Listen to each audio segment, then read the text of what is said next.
Yeah, I'll react to that, sure. It is castle time, guys. Shall we? Exploring one of the first Norman stone castles in England. Preemptive like. The original link to the video, top of the description. Below that, link to the Discord. Would love to have you. My name's Connor. Did I say that? I always forget. Let's go. Let's learn. We're good?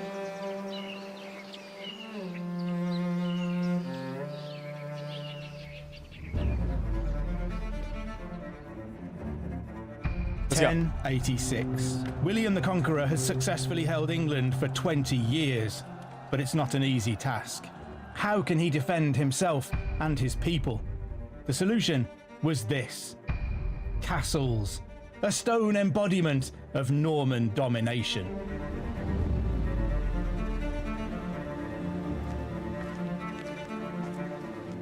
This is my favorite castle in all of England. Guys, I'm so confused. I thought the outsides of the walls were more uniform and the inside was just a bunch of mortar and loose rocks, but they sort of look like it's built all the way through.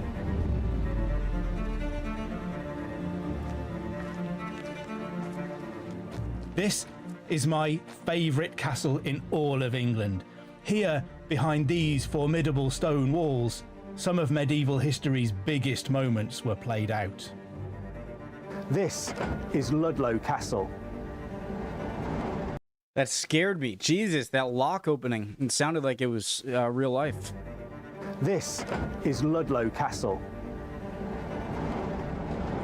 Standing proud on the wild western frontier between England and Wales, Ludlow gives a vital glimpse of how people lived and worked in these stunning spaces, and just what Norman power really looked like. Nice grass. I can't sit still. For centuries, castles have loomed over the landscape of Britain.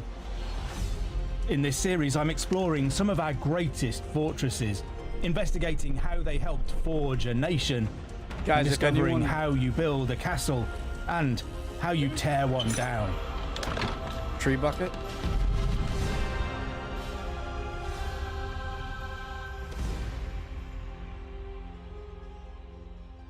Ludlow. Guys, if anyone has ever been here, obviously, no matter, I'd love to see all your comments, but if you've been here or live around here, I'd like to hear what you have to say.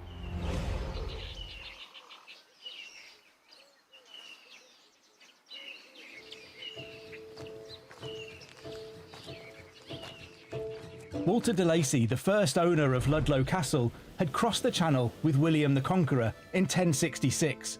His reward for their success was the earldom of Hereford, close to Wales. I was pronouncing that Hereford when I was guessing the counties. Hereford.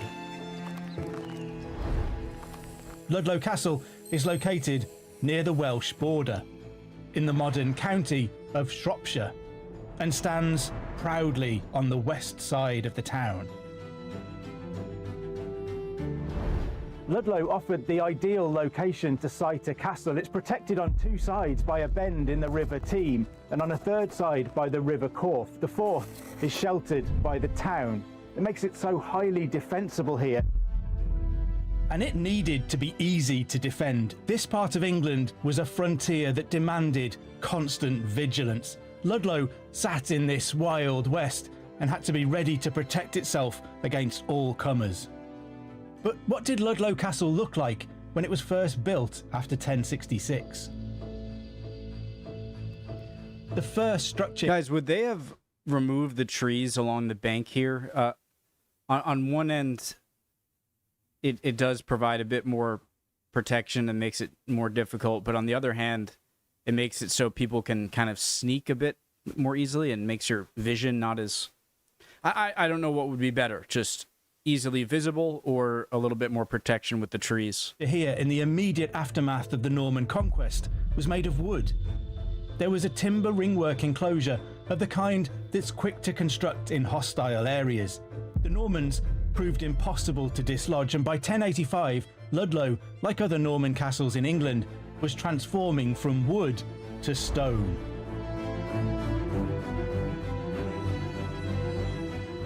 Three of the towers here at the northeast, northwest, and southwest corners of the curtain wall are survivors from that early Norman building. One of Ludlow's interesting architectural features is the arch of stone that we can see in the front of the keep there. That's the old way into the castle. A couple of centuries after it was built, it was bricked up and moved to the side where we access the castle now. For what reason? Why? This new doorway was positioned to help better defend the castle and to turn the former entrance tower into a more recognisable keep. I'm so impatient. Ludlow has an inner and an outer bailey. The outer bailey would have been a bustling hub, housing every trade a castle needed, from the blacksmith to the brewer. Guys, having a well must be pretty crucial, right? The inner bailey at Ludlow was home to the kitchens, a well, the great hall, and comfortable apartments. But unlike Bamborough, Ludlow's inner bailey is surrounded by a moat. A moat is a large ditch around a castle which can be filled with water.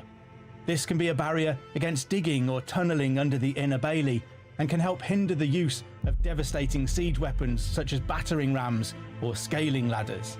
Guys, what if you sent someone in disguise? Well, there's no way they would let anyone in during a siege. But if you could just somehow get to that well and contaminate it with, I don't know, a dead animal carcass or feces or something like that to make it undrinkable, that would be a pretty big blow to the defenders. A drawbridge once sat across this dry moat. It's a door that can be lowered and raised when needed to protect the inner bailey from attack. Most of the towers at Ludlow are rectangular, and like many Norman castles, it has a keep.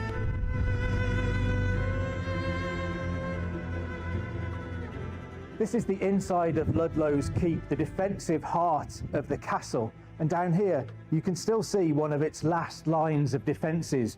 These are murder holes. They're literally holes in the floor, but they look down on that original entrance into the castle, so that from here, defenders could drop down anything they wanted on someone attacking the castle. All of these features speak to the need to be constantly on guard. Attack was never very far away. And if enemies were coming, you'd want to have everything you needed to survive inside Ludlow's inner walls. Castles usually had a chapel, so the users didn't need to leave the space during a siege to pray for God's help in their success in war, as well as not having to join the masses in the local church if they didn't want to.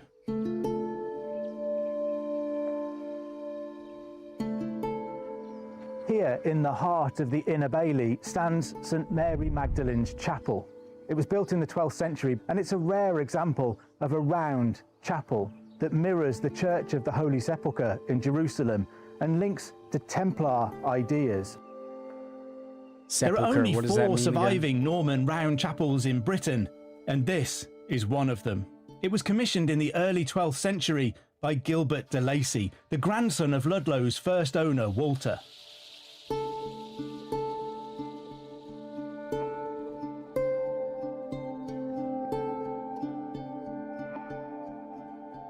The pattern of alternating chevrons and plain carvings around the walls is a fashion from that period. The lower windows were added in the 16th century when a second floor was created. It used to be linked to the Lord's apartments by a tunnel so that they didn't have to get wet on their way to chapel. And it's still an incredibly... Sorry, I was getting a call. That's why I'm supposed to throw the phone. ...a tunnel so that they didn't have to get wet on their way to chapel. And it's still an incredibly evocative place today.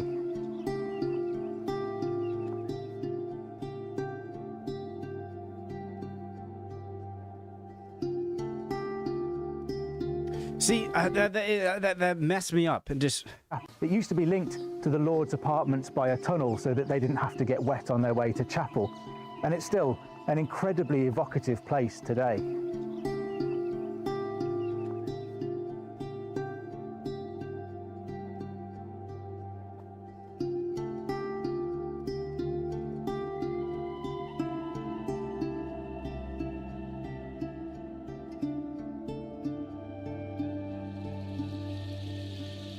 Ludlow has one mystery that's captured my imagination since I first came here as a child. This is something that had fascinated me for years about Ludlow Castle. My Dungeon. childhood mind went wild wondering what this could be. Castles weren't just Dungeon. built for defence. People had to live here too, and this particular space has a rather cool purpose. As a kid running around Ludlow Castle, I'd convinced myself this was some sort of prison cell, that the moat would be filled with water and people locked in here would be floating as part of their punishment. So my investigative brain is the same as his when he was a child. That feels good. I feel like he just called me stupid without him calling me stupid. Water and people locked in here would be floating as part of their punishment, that the light from above was a way of people checking up on them, but maybe also poking fun at them while they're being tortured. Turns out it's nothing quite so sadistic. Ludlow's moat was never filled with water. The stone's porous so that it was always just a dry defensive ditch. This is Ludlow Castle's medieval fridge. Oh. It's cut into the earth of the Outer Bailey so that it's always a few degrees cooler than anywhere else. I was going to say gunpowder storage, but they wouldn't have guns. Yes, I don't think. The curtain walls that surround the Outer Bailey are made from locally quarried limestone. These walls had a crucial role in medieval warfare, providing protection and acting as a deterrent to anyone daring to rebel. Which was especially important in a castle like Ludlow, which was living under constant threat from neighbours in Wales and along the marches. But these walls are also an architectural feat and are a testimony to the skilled craftspeople who created them nearly 1,000 years ago. Teams of stonemasons would travel across the country building cathedrals and castles. Even gluing the stones together required unique and specialist knowledge. It's getting old, maybe, if you heard it. Always makes me sad. Or not sad, but just... I would love to go to construction sites of buildings and ships before the Industrial Revolution. I really would. Just to see all of the little tricks they had and the different skills they learned that undoubtedly were lost once it became irrelevant because of machinery. But I would love to see that. I'm travelling to a stonemason's yard near Ludlow to meet Master Mason Ben McMillan to find out how similar his work is to the ways they used to build castles just like Ludlow. Ben, thank you so much for having us. So we've got our nice stone. How do we turn this into a nice looking wall? Now these obviously could be as big as you like. I mean, you could get early cathedral work, castle work. You can get units of ashlar which are, you know, impossibly large for a human to lift. So the lifting equipment that we're going to use today is a Lewis pin. So this is a Lewis pin, which is a Victorian version of the block and tackle three-legged medieval Lewis pin. Or a In the medieval period, snatch stonemasons building a castle like Ludlow would have used something like what the Victorians called a Lewis pin. It would have had a central pole and had 3 legs surrounding it, which worked on a hinge. A hole is drilled into the stone and the Lewis pin is added. Once the chain is attached, the distribution of weight means that the legs kick out and grip the internal section of the block, and then we can begin lifting up. Love it. So if you'd like to put it in the hole for us, we've already drilled the hole. Yeah, we'll give this a go. That's it, keep them together at the same height as it goes down. Just Isn't that essentially, there guys, we go. That's just deep. how rock climbers put their things in? A similar concept. Like you put it in a crack, and then when you pull it out, it kind of expands in a way that it gets lodged in there. Because we're going to get it. We'll just latch that on there. You can wind that one for me. That's it. That's going to begin to lift now.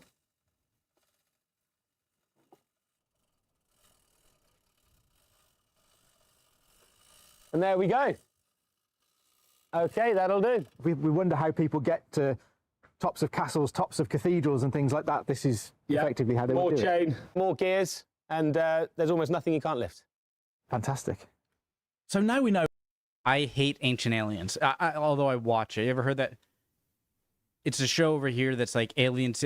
I hate how quickly our minds go to something insane because we're so flabbergasted at how ancient civilizations, or if not ancient, far in the past before modern machinery or any machine, automated. It just, when you don't have that stuff available, the amount of things that humans are smart. They're going to figure out certain stuff, and you're only going to figure out things that you need to figure out. So as soon as you have an easier way of doing it, that's going to be lost. And to be today, like, oh, well, I can't think of anything, therefore they weren't. It just, it's frustrating. I don't think we give How to people lift enough a block. credit. How do we get these stones together? Fantastic. So now we know how to lift a block. How do we get these stones together? So what kind of mortar would a medieval mason have used to lay his walls? He would have essentially used a lime mortar mix, so local sands and lime from wherever they can get it. I mean, we've got the Wenlock Edge here in Shropshire, which used to produce lime. The lime we buy now is hydrated, but they would have bought lime putty. That's what would have been available. Lime putty gets mixed with local sands. Now, the mortar that we're creating here is not designed to be brittle at all, because you're not using the mortar as an adhesive grab. All you're really doing is trying to create a very soft cushion of lime, which will stop the stones cracking each other. So here's one I made earlier. It's nice and smooth. Now, the stone is dry that we're about to lay on. And obviously, when that stone lands on that one, you're trying to create suction and movement in the mortar to get a fix. And it's going to take a sip. It's going to drink the water, essentially, because the stone is dry. We're going to wet the stone. And if it goes too dry too quick, you're not going to get that option. So we're just going to lay a little bed in here. If we just bring that over. Okay, and when you're ready, if you want to start winding it down. This one? Yep, looking good. Hang on, steady, steady. Okay, keep going. There we go. We take a sponge. And we'll just clean that down. And there you go.